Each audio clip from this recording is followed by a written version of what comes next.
This episode of The Modern Rogue brought to you by Manscaped. Go to manscaped.com, use promo code Modern Rogue, get 20% off your order and free international shipping. A modern rogue is a shameless rogue. Jason Murphy, I feel like we're making good progress on the gentleman track. Yeah? Dude, we learned how to smoke cigars. We did the whiskey thing. Oh, absolutely. We learned about the fundamentals of beer. You went on a vineyard tour. Also learned about gin from a whiskey distillery. Now I feel it's time for us to tee something better up. Eh? One. That's your one. Everybody tea knows that. You get one. That's Wait. all. Everybody knows that. No, wait. I only get one? That One was per it? person. Was it even good? He still got one. I know you're teeming with puns. That's it. Y'all are both done. Now we're both empty? We're empty.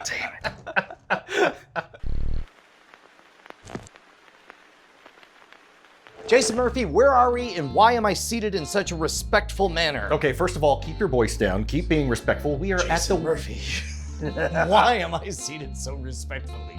Better. We are at the West China Tea House with Sohan to learn about tea. I was really worried. I'm deeply intimidated until Sohan introduced himself and he said, Sohan, I was like, so, he goes, Sohan and so forth. And I was like, got it. Got it. Also, cool guy.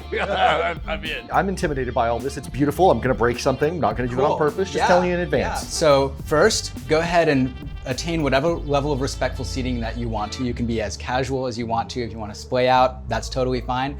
We're gonna learn about tea and you don't have to tiptoe around it. There's nothing to be intimidated by. I'll do all the intimidating stuff and y'all can just sit here and drink tea. This is gongfu cha. This is traditional Chinese tea service. And so there's not just the tea itself, there's a way of making tea, there's the tools that you use to make the tea. We can start off by just getting introduced to tea, what tea is. It's something that when you go to like the market and they have hundreds of different teas to choose from and all of them look like various shades of dried leaves. Right, and you're asking dumb questions like, do you have blue dazzleberry?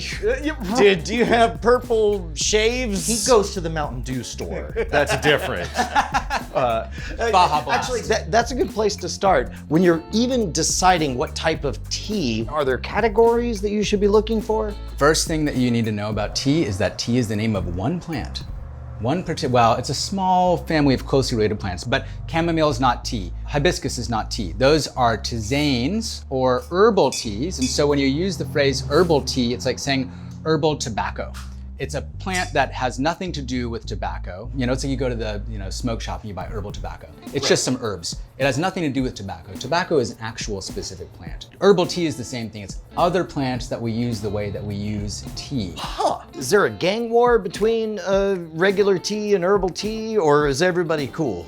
They're pretty chill. Tea doesn't have any beef with herbal tea because tea is the most consumed beverage on the planet. Except water. Water is the more consumed beverage in the world. I think we've talked about in the past that tea houses were considered houses of ill repute because unlike a tavern where everyone would just get sauced and end up in fistfights, tea houses were where you would get stimulated and maybe have dangerous thoughts for the government, and there was actions taken against them. Yeah, I'm just gonna plead the fifth on that one. I don't know anything about anything like that, but let's go ahead and drink some tea. So I say tea is one plant. What is that plant? That plant in general, in a general sense, is Camellia sinensis. You can check it out here. This is a tea, you could consider this a green tea, and you could consider this a black tea. And they're the same smell thing. the difference. They're the same thing. Oh, yeah. So if chamomile is not tea, hibiscus is not tea, what is tea? Green tea is tea, black tea is tea, oolong tea, pu'er tea, white tea, yellow tea, hei cha. These are actual teas, and there's a lot of them. And you can go to a shop, like our shop, and there will be literally hundreds of different shades of dried leaves, because that's all tea is. Tea is the new growth of this plant, Camellia sinensis. In the spring, the buds come out, they pick the leaves. It's hard picking tea because you pick strawberries, you're looking for like strawberries, but you're picking tea, you've got a bush full of leaves, and you're picking some of the leaves, just the ones, the tender young buds coming off the top. So, is it true that all real teas have caffeine in them? Yes. They're all a stimulant. And Yes, which is why asterisk. like sleepy time tea, anything that has no caffeine is not real tea. Yes, with an asterisk, because there's Camellia sinensis and then there's Camellia crassicolumna, which is a close aunt relative of tea. It's considered wild tea in China. It does not have caffeine, they found out in 2009. Is it tea? It's technically a different species. The Chinese consider it to be wild tea. So Big yes, little bitty asterisk. So what if I were to like steep like a half-eaten McGriddle and just what is that a tea or not? Herbal tea. Herbal tea, Yes. not a technical tea. That's a tisane. Still for it. Yeah. Still Yeah. asterisk. If it's not tea leaves, anything else, coffee included, it's technically a tisane or an herbal tea. Herbal tea, that's great. This is a new show. What will it tea? Okay, what is the difference between black tea and green tea? I mean, outside of the fact that one turns green and the other one looks vaguely black. That's a great question. Green tea is the freshly picked leaves of this plant, Camellia sinensis, that has been fixed in its low oxidation state. Think about, you bite into an apple, the white flesh turns brown. You crush up basil, you massage basil, you massage kale. It's oxidizing, it turns dark. Same with you crush garlic, it turns dark, it gets more flavor to it. Tea does that also. Tea is one of these plants that will oxidize. And so as soon as you pick a tea leaf from a tea plant, it will immediately start to turn brownish red. And that's its oxidation process. And you can stop that process by cooking it. Once you denature that enzyme by cooking it, now you have fixed the tea in that low oxidation state. So green tea is the way tea tastes. If you were to just go munch a leaf off of a living tea plant, it would taste like green tea. And we preserve that taste by cooking it right away and then drying it out. So black tea is not a different species, it's a different treatment. This is literally the same plant. These are both made from Fuoxiang cha, Buddha fragrance, which is a particular cultivar. And one is in its green state, unoxidized state. And then this black one, we'd call it red tea. In Chinese, it's called Hongcha, red tea. But it's the same type as like Lipton chai, Earl Grey. In Chinese, those would all be called red tea. We call them black tea here. The difference is that this is going to be fully oxidized. And so you can even see that there's the buds here are silver, and then in this they turn gold in that high oxidation state. Literally the same plant, just processed in two different ways, and you achieve what we call black tea, aka red tea, by letting the leaves fully oxidize. You can do that by massaging them, you can do that by baking them, there's lots of different ways. And when you say oxidize, you literally mean just exposed to oxygen so that it dries or hardens or becomes It's darker. a chemical process, and it has to do with certain chemicals changing spontaneously and permanently into other chemicals in the presence of oxygen by losing an electron. And it's the same thing that happens when you bite into an apple or an avocado and the flesh changes color. These are not words that I expected to hear at all during this. Well, I'm he all said in. poly. All in He said on poly this. something or other. I'm pretty Yeah. sure we just got our science knowledge just increased, and then we have skill points to spend. I just heard.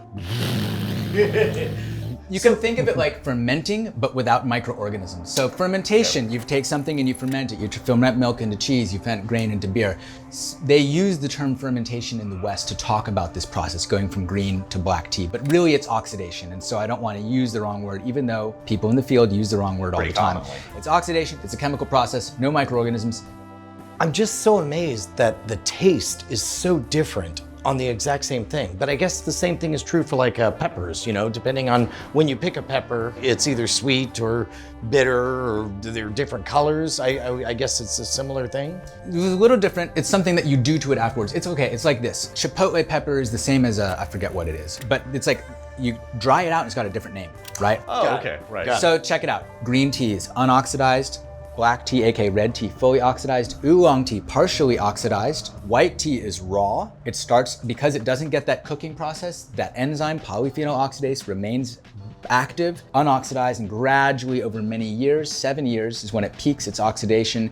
Pu'er tea is fermented, actually fermented with microorganisms, so as it ages, it gets darker and funkier and earthier. Yellow tea is ever so slightly oxidized, just a little bit more oxidized than green tea. So you can't say that all the different types of tea, the different categories of tea, just differ in oxidation level, but it's a good approach to understanding how are they the same thing and why are they different. Here's the part where I admit that my experience with tea boils down to it's in a bag and a microwave is involved. There's a lot of equipment here that I don't know the names for. What am I looking at? Oh boy, okay, so there's a bunch of stuff here. Right now, I've got a teapot on here, but I'm actually gonna switch this out so we can drink some tea while we talk. I'll start with this guy. This is called a gaiwan. Gai means lid, wan means bowl. This is the oldest tea steeping tool, and it dates back to the Ming Dynasty when people first started drinking loose leaf steeped tea. Different than what's in a tea bag. Tea bag's full of dust, but tea is actually leaves. You can think of it like pepper in a pepper grinder versus pepper in a pepper shaker.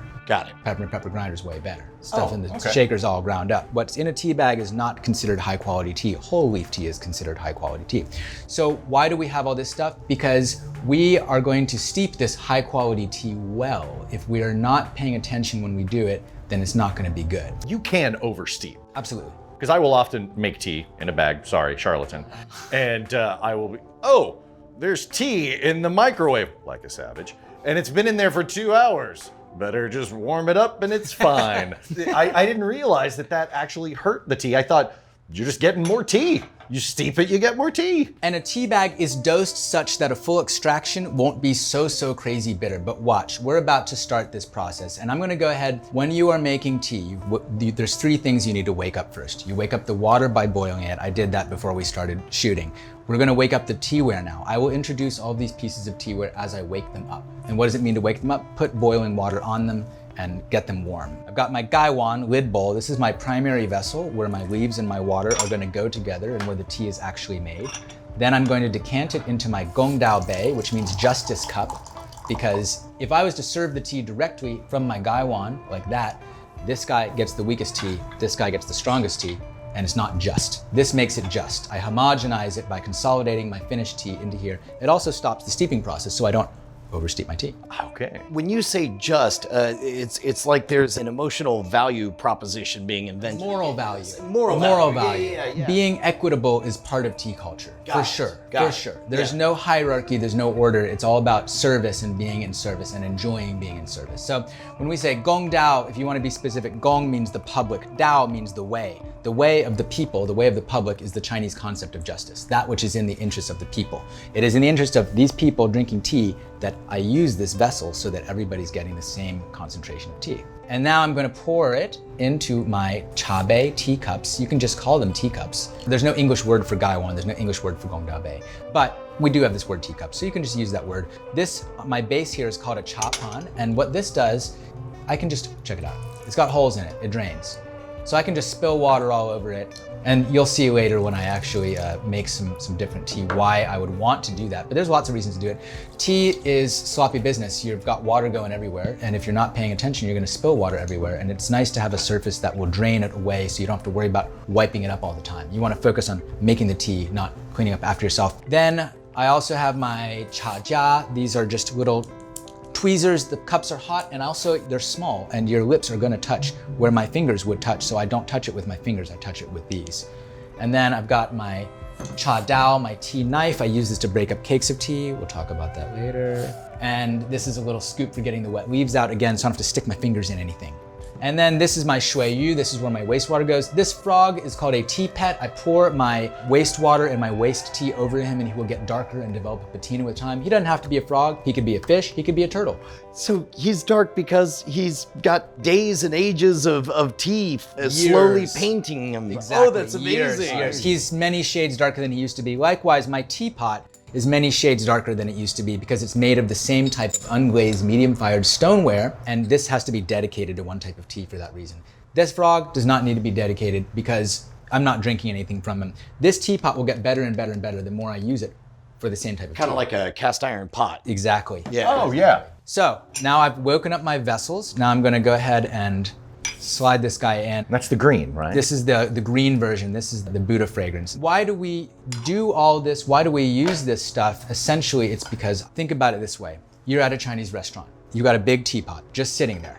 And you're drinking tea and the first person to get served gets water. The last person to get served gets a bitter cup of tea. The person in the middle gets the perfect cup of tea. It's like Goldilocks, right? We want to make every cup the perfect cup of tea, and we do that by controlling the dosage, the time, and the temperature. And those things are going to be different for every single tea. Learning to use these tools is like learning to play an instrument, but learning how to pour a given tea is like learning a song.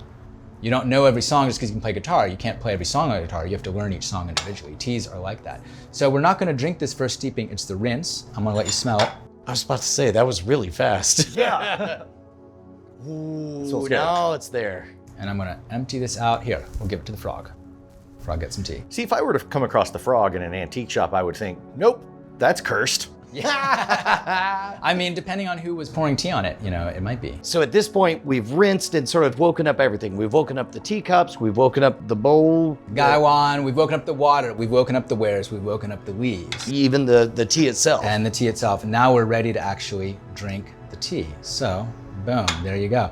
And this is why we have all this stuff. It looks very esoteric, but it all serves a function. Gongfu cha is really, it's not a ceremony. People refer to it as a Chinese tea ceremony, and I'm not here to correct people on that, but technically it's not a ceremony, it's a discipline.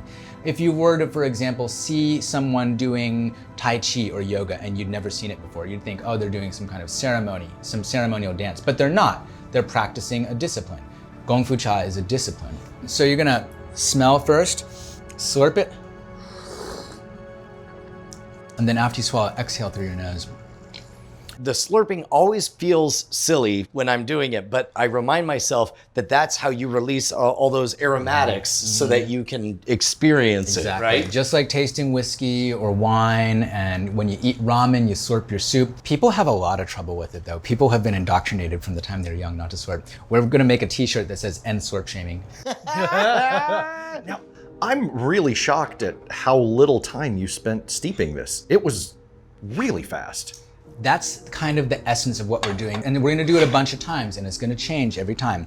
If I want to make tea and I don't want to pay attention to it, then I better use a little bitty dosage like a tea bag in a mug. Look at how much tea there is in here. You saw me stick a bunch of tea leaves in there. It's almost more tea than water. And so if you're not gonna pay attention to it, you don't want it to become unpalatably bitter, as you have mentioned that you can do that. So a tea bag will always be dosed with low potency dosage, so that even if you forget about it, which most people do, it's not going to be so bitter that you can't drink it at all. This is a strong dosage. We are making more like espresso, less like brewed coffee. That's why we're using these little cups, because we're making something strong and potent, not something weak and dilute. And we're taking the complex flavor profile of tea. Tea is very complex, like wine or whiskey. But if we steep it all at once in one big steeping, like grandma style or like at a Chinese restaurant, and all those flavors are out in a single steeping of tea, it's like a cacophony.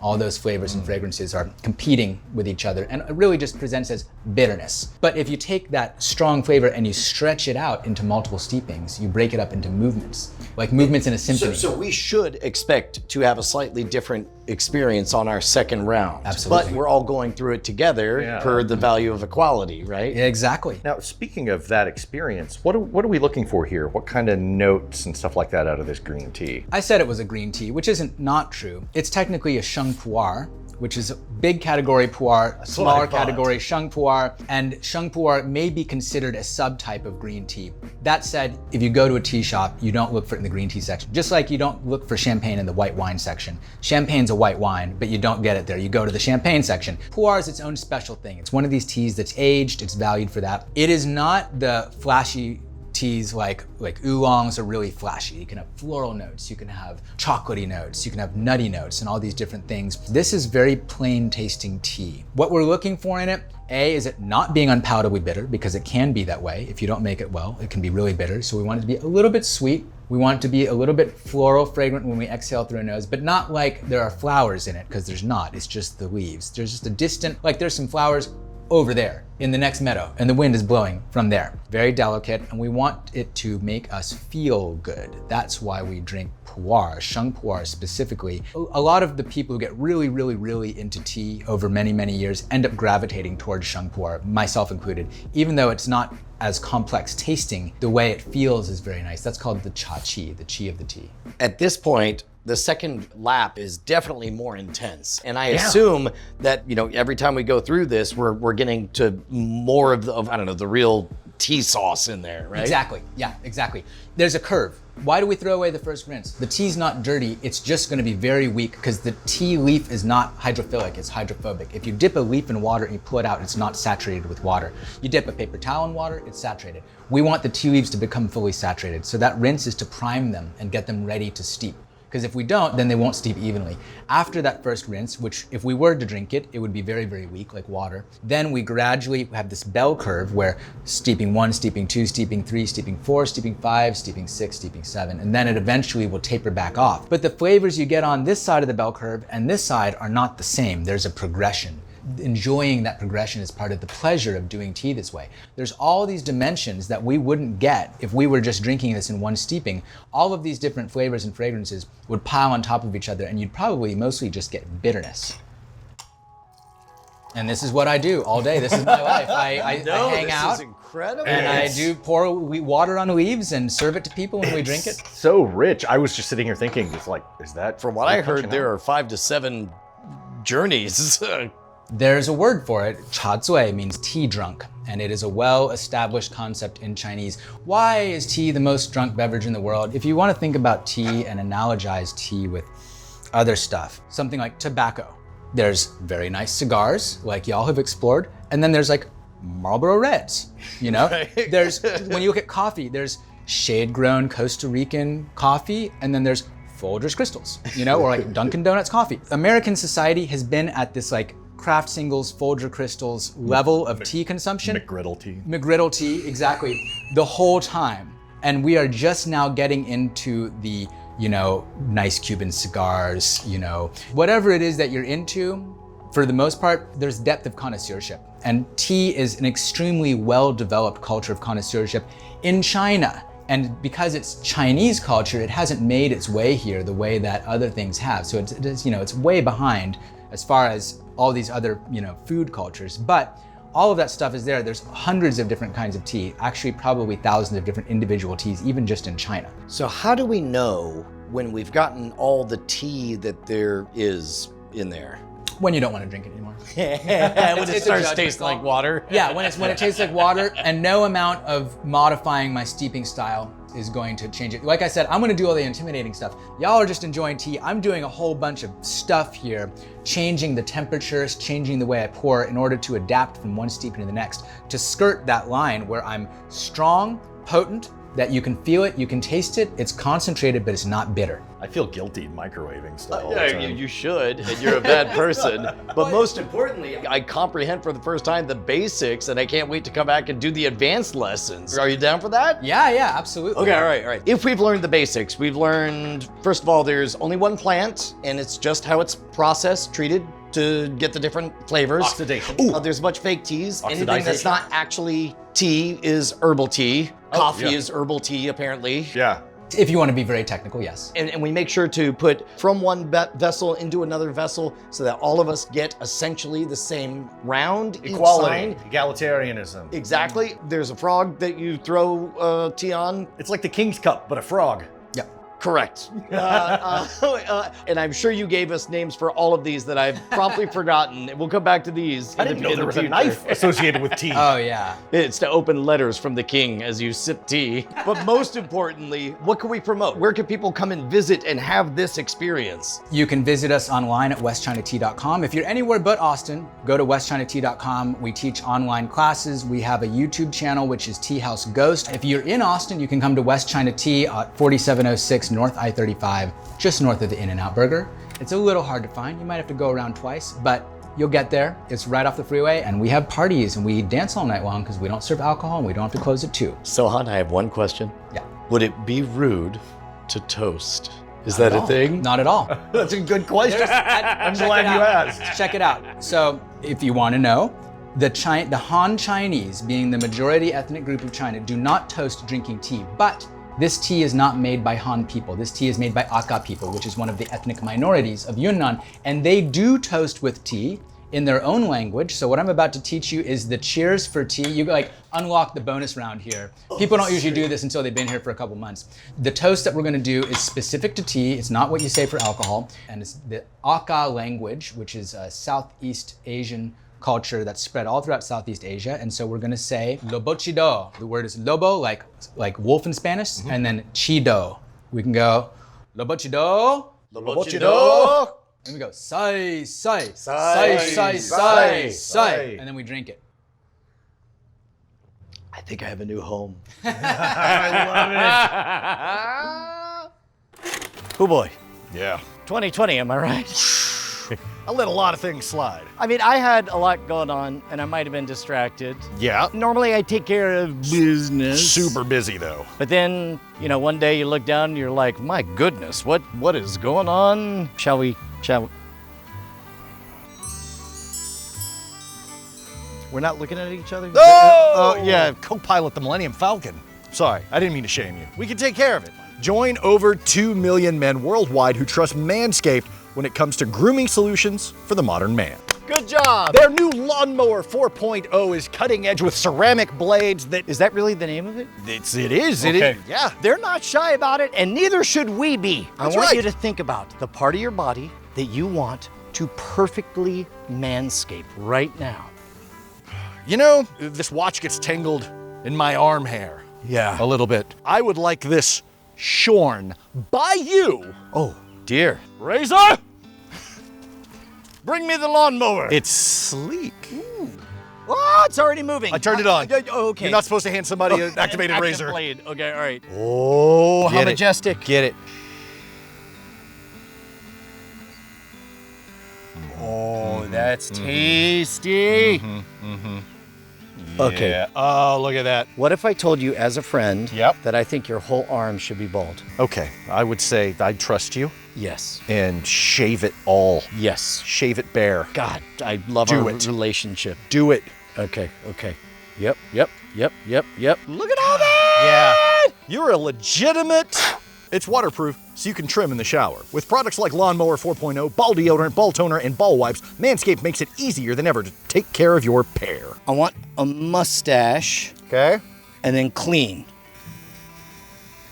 Yeah. Yeah. You know, I think the magic is the ceramic blades with the skin-safe technology. It's got tremendous battery life. New wireless charging system.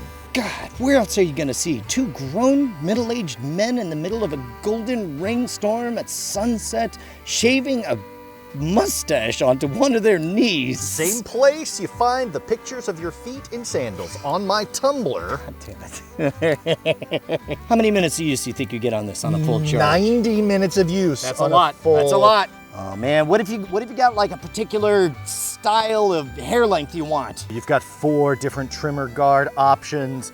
You could style the hell out of your boing-loings. Yeah! Oh my God, I have a mustache on my knee! Today's the best day of my life. Yes, even you should go to manscaped.com. Use promo code ModernRogue at checkout. Get 20% off and free international shipping. Are these my lips? Who knows? But look at this stash. Offer and link in the description below. You mentioned uncommon objects. That was a store that I would walk through going, cursed. Definitely gonna kill me in my sleep. If it's not cursed, then I want my money back. Yeah.